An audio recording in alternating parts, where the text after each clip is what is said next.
In case of long-slit data, and especially for LUCI data, the curvature of the emission lines can be so important that the green horizontal lines representing the first guesses of the wavelength calibration can even intercept two close lines. This is particularly true for science frames used as lamps, where the skylines are many and often very close to each other. So I'll show you this case where I'm using the scientific frame as a lamp.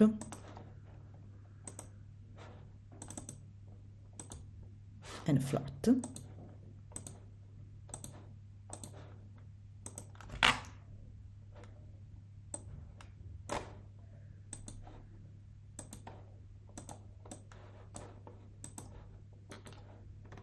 You see here how these two skylines are closed, that the green line can almost intercept both of them. Okay, in such a case, after having performed the first two steps of the adjust, shift only and rotate, the user may want to use the complete adjustment with the split slit option. The user has to specify a number, that it has to be an odd number, in which they want the slit to be split in. By running the adjust first guess,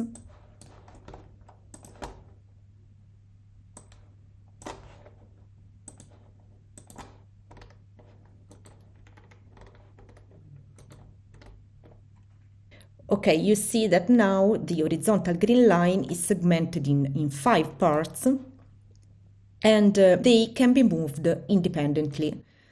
So, for example,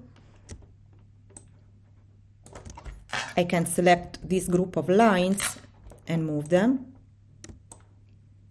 and then these lines and move them independently, but also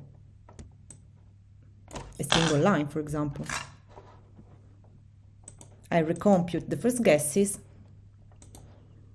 and I save this adjustment in the through slit flats that will be used in the Create Master Flat recipe.